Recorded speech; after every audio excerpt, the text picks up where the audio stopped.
Hello everyone, I am Shaista Ansari and today in this video I am going to explain about the past perfect tense. तो सबसे पहले इस tense के बारे में हम इस टेंस की पहचान देख लेते हैं कि इस टेंस के अकॉर्डिंग जो भी सेंटेंसेस बनाए जाते हैं उसकी पहचान ये होती है कि इसके सेंटेंसेस के लास्ट में चुका था, चुकी थी, चुके थे आदि शब्द हमें देखने को मिलते हैं। एंड इस टेंस का रूल होता है subject plus had plus verb third form plus object and plus before plus subject second and plus verb second form and plus object second. Actually इस टेंस के अकॉर्डिंग जो भी सेंटेंसेस बनते हैं तो उसमें वो एक ही सेंटेंस टू सेंटेंसेस को ऐड करके तब बनता है। जैसे कि यहाँ पर इसके रूल में दिखाया गया है कि पहले यहाँ पर फर्स्ट सेंटेंस का रूल है यहाँ से लेकर के यहाँ तक एंड उसके बाद सेकंड सेंटेंस यहाँ से लेकर के यहाँ तक है, इसलिए यहाँ पर ये subject second and verb second form and object second लिखा हुआ है बिकॉज एक ही सेंटेंस के अंदर दो दो सब्जेक्ट्स होते हैं एंड दो दो ऑब्जेक्ट्स होते हैं एंड दो दो ही इसमें वर्ब्स होते हैं एंड उन दोनों सेंटेंसेस को बीच में ऐड करने वाले भी कुछ वर्ड्स होते हैं। अब इसमें यहाँ पर इस वीडियो के अंदर मैं ओनली बिफोर वाले सेंटेंसेस बताने जा रही हूँ एंड कुछ और भी वर्ड्स होते हैं जो इन सेंटेंसेस को आपस में बीच में से ऐड करते हैं। एक आफ्टर वर्ड भी होता है, बिफोर की प्लेस पर आफ्टर वर्ड भी ऐसा वर्ड है जो दो सेंटेंसेस को बीच में से ऐड कर सकता है, तो वो टोटल मिलाकर के एक सेंटेंस बन जाता है according to the past perfect tense. For example जैसे कि यहाँ देख लेते हैं, ये एग्जाम्पल है हमारे सामने जिसमें लिखा है तुम्हारे पत्र लिखने से पहले राधा अपना काम कर चुकी थी। यहाँ पर इस सेंटेंस के अंदर टू सेंटेंसेस ऐड हुए हैं एंड टू सेंटेंसेस से मिलकर के ये एक ही सेंटेंस बन रहा है इतना लॉन्ग। अब इसमें देखते हैं कि फर्स्ट सेंटेंस क्या होगा एंड सेकंड सेंटेंस क्या होगा एंड कौन सा ऐसा वर्ड है जो दो सेंटेंसेस को बीच में से ऐड करेगा। अगर हम यहाँ से लेकर के ओनली यहाँ तक का पार्ट देखें, इसमें यहाँ से लेकर के यहाँ तक एक बात कंप्लीटली बोली जा रही है जिसमें लिखा है राधा अपना काम कर चुकी थी। मेन सेंटेंस के अंदर यहाँ से लेकर के यहाँ तक एक बात पूरी बोली जा रही है कि राधा अपना काम कर चुकी थी। दैट्स मीन ये हमारा इस सेंटेंस का फर्स्ट पार्ट होगा। एंड यहाँ पर लिखा है तुम्हारे पत्र लिखने से पहले, तो ये हमारा सेकंड पार्ट होगा। एक चीज इसमें और होती है, फर्स्ट सेंटेंस हमारा वो होता है जो काम पहले किया जाता है एंड सेकंड सेंटेंस वो होता है जो काम बाद में किया जाता है। जैसे कि इस सेंटेंस के बारे में अगर हम देखें कि इसमें पहले कौन सा काम हो रहा है एंड बाद में कौन सा काम हो रहा है, तो जैसे कि सेंटेंस में ऑलरेडी दे रखा है कि तुम्हारे पत्र लिखने से पहले राधा अपना काम कर चुकी थी, मीन्स पहले राधा ने अपना काम कर लिया था उसके बाद तुमने पत्र लिखा। इस सेंटेंस का ये मीनिंग है। तो पहले जो काम हुआ है वो ये वाला काम हुआ है, इसलिए ये हमारा फर्स्ट सेंटेंस होगा एंड उसके बाद सेकंड काम जो हुआ है इस काम के बाद ये वाला काम हुआ है बिकॉज पत्र लिखने का काम बाद में हुआ है, पहले काम करने का काम हुआ है। तो ये जैसे कि सेंटेंस फर्स्ट में हमारा ये वाला रूल है, तो इस रूल के अकॉर्डिंग हम इस सेंटेंस को ट्रांसलेट करेंगे एंड जैसे कि यहाँ पर सेकंड वाला रूल हमारा यहाँ से लेकर यहाँ तक है, तो सेकंड सेंटेंस को दैट्स मीन यहाँ से लेकर के यहाँ तक को इस सेकंड सेंटेंस को हम इस सेकंड रूल के अकॉर्डिंग ट्रांसलेट करेंगे। तो अब स्टार्ट करते हैं इसको ट्रांसलेट करना। तो फर्स्ट वाले सेंटेंस पे आ जाते हैं। सबसे पहले हमें यूज करना होगा सब्जेक्ट। तो फर्स्ट सेंटेंस में हमारा सब्जेक्ट है राधा एंड उसके बाद यहाँ हेल्पिंग वर्ब है हैड, तो हैड को यूज करेंगे एंड वर्ब की थर्ड फॉर्म यूज करेंगे। वर्ब क्या है इस सेंटेंस के अंदर? इस सेंटेंस के अंदर वर्ब है कर चुकी, तो करने को बोलते हैं डू जिसकी थर्ड फॉर्म होती है डन एंड उसके बाद हमें यूज करना होगा ऑब्जेक्ट। तो इस सेंटेंस का ऑब्जेक्ट है अपना काम बिकॉज वो क्या कर चुकी थी, वो अपना काम कर चुकी थी। तो अपना काम जो वर्ड है वो इस सेंटेंस का ऑब्जेक्ट होगा। अपना वर्ड के लिए हम इसमें यूज करेंगे हर बिकॉज यहाँ पर एक गर्ल की बात की जा रही है।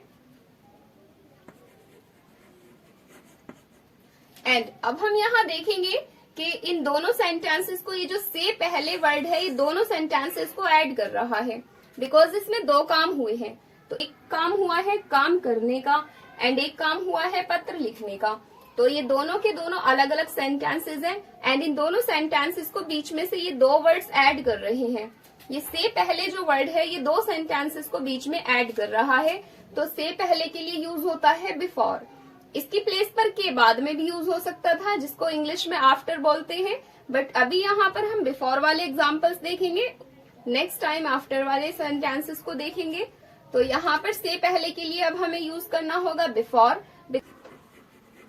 सो यहाँ बिफोर आ चुका है एंड बिफोर के बाद हमें सेकंड वाले सेंटेंस पर आ जाना है। तो अब हमें सेकंड सेंटेंस में से सेकंड सब्जेक्ट यूज करना होगा एंड सेकंड सब्जेक्ट है हमारा तुम्हारे। तुम्हारे जो वर्ड है वो तुम वर्ड से बना, बिकॉज यहाँ पर ये जो पत्र लिखा गया वो तुम्हारे द्वारा लिखा गया। इसका मतलब है कि ये हमारा जो वर्ड है वो एज अ सब्जेक्टिव फॉर्म में यूज हो रहा है यहाँ पे। तो इसके लिए हमें यू को यूज करना होगा, बिकॉज एक सब्जेक्टिव फॉर्म में है ये वर्ड। एंड उसके बाद वर्ब की सेकंड फॉर्म यूज करनी होगी। यहाँ पर सेंटेंस में वर्ब है लिखने। लिखने वर्ड कहाँ से बनता है? लिखने से ही बनता है। तो लिखने को इंग्लिश में बोलते हैं राइट, जिसकी सेकंड फॉर्म होती है रॉट। एंड उसके बाद हमें सेकंड ऑब्जेक्ट यूज कर लेना है। तो इस सेंटेंस में हमारा सेकंड ऑब्जेक्ट होगा पत्र। तो पत्र को बोलते हैं आ लेटर। तो ये सेंटेंस हमारा फिनिश हो चुका है एंड अब आते हैं नेक्स्ट सेंटेंस पे। नेक्स्ट सेंटेंस में है पुलिस के आने से पहले चोर भाग चुका था। तो सेंटेंस को भी हम वैसे ही ट्रांसलेट करेंगे जैसे कि हमने फर्स्ट वाला सेंटेंस ट्रांसलेट किया अकॉर्डिंग टू द रूल। तो इसमें पहले ये देखेंगे कि पहले कौन सा काम हुआ एंड बाद में कौन सा काम हुआ। तो यहाँ पर पहले चोर भाग चुका था, बाद में पुलिस आई। बिकॉज पुलिस के आने से पहले चोर भाग चुका था, दैट्स मीन हमारा यहाँ पर फर्स्ट वाला सेंटेंस ये होगा एंड सेकंड वाला सेंटेंस ये होगा। एंड इन दोनों सेंटेंसेस को बीच में से ऐड कर रहा है ये वर्ड, जिसके लिए बिफोर यूज करते हैं हम। तो इस सेंटेंस में सब्जेक्ट है हमारा ये वर्ड। चोर को बोलते हैं थीफ एंड वो एक थीफ की बात हो रही है, एक से ज्यादा की बात नहीं हो रही। तो इसमें हम सिंगुलर फॉर्म यूज करेंगे। एंड उसके बाद हैड है helping verb, so had will be compulsory for all the subjects. And after that we have to use the third form of verb. And यहाँ पर वर्ब क्या है इस सेंटेंस के अंदर? इस सेंटेंस के अंदर वर्ब है भाग चुका। तो भागने को बोलते हैं रन, जिसकी थर्ड फॉर्म रन ही होती है। एंड उसके बाद हमें ऑब्जेक्ट यूज करना है। There is not any object in this sentence. यहाँ पर हमारा फर्स्ट सेंटेंस में कोई ऑब्जेक्ट है ही नहीं। एंड उसके बाद हमें बिफोर वर्ड यूज करना है। इससे पहले के लिए बिफोर वर्ड को यूज करते हैं। तो यहाँ पर हम देख सकते हैं कि एक सेंटेंस का पार्ट हमारा कंप्लीट हो चुका है एंड उसके बाद हम इसी सेंटेंस के नेक्स्ट पार्ट पे आते हैं। तो नेक्स्ट पार्ट में से हमारा ये सेकंड सब्जेक्ट होगा पुलिस। पुलिस के लिए पुलिस ही वर्ड यूज कर सकते हैं। एंड उसके बाद है यहाँ पर के आने। सब्जेक्ट को हम यहाँ यूज कर चुके हैं एंड उसके बाद हमें वर्ब की सेकंड फॉर्म यूज करनी है। तो सेंटेंस के अंदर यहाँ वर्ब है आने। इसमें आने के लिए हम यूज करेंगे अराइव। अराइव की सेकंड फॉर्म होगी अराइव्ड।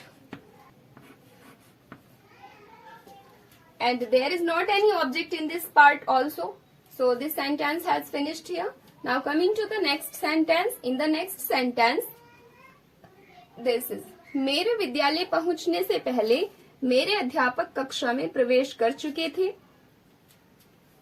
तो यहाँ पर देखते हैं कि पहले कौन सा वर्क हुआ है एंड बाद में कौन सा वर्क हुआ है। तो इस सेंटेंस में से जो हमारा फर्स्ट सेंटेंस होगा वो ये होगा कि मेरे अध्यापक कक्षा में प्रवेश कर चुके थे। बिकॉज जब मेरे अध्यापक कक्षा में प्रवेश कर चुके थे तब मैं स्कूल पहुंचा। इस सेंटेंस का ये मीनिंग है। इसको भी, इस सेंटेंस को भी हम इसी रूल के अकॉर्डिंग ट्रांसलेट कर देते हैं। यहाँ पर फर्स्ट सेंटेंस का सब्जेक्ट है हमारा मेरे अध्यापक। बिकॉज इसमें मेरे अध्यापक के बारे में बोला गया, तो मेरे अध्यापक को बोलेंगे माई टीचर।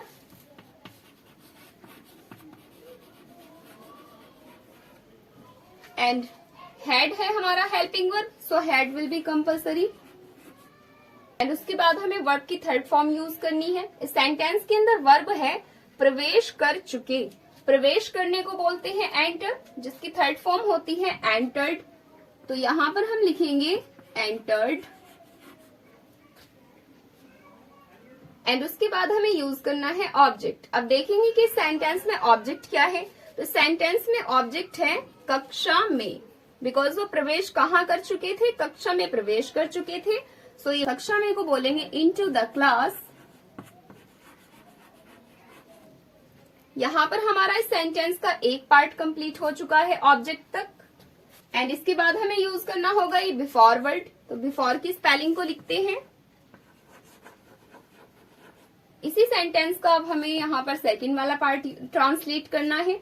अब सेकंड वाले पार्ट में यहाँ फिर से हमें एक सब्जेक्ट यूज करना है। सेंटेंस के अंदर सब्जेक्ट है मेरे। सेकंड वाले सेंटेंस में जब भी इस तरह का वर्ड होता है, अगर मेरे लिखा है तो वो आई के लिए बोला गया है। तो ये जो मेरे वर्ड है वो आई वर्ड से बन रहा है। अगर यहाँ तुम्हारे होता तो यू को यूज करते, हमारे होता तो वी को यूज करते, बिकॉज ये सब्जेक्टिव फॉर्म में सेकंड सेंटेंस है। अब यहाँ सब्जेक्ट हमारा आ चुका है, उसके बाद हमें सिंपली वर्ब की सेकंड फॉर्म यूज कर देनी है। पहुंचने को बोलते हैं रीच, जिसकी सेकंड फॉर्म होगी रीच्ड। एंड उसके बाद ऑब्जेक्ट यूज कर लेना है। ऑब्जेक्ट है इसमें विद्यालय। विद्यालय को लिखेंगे द स्कूल।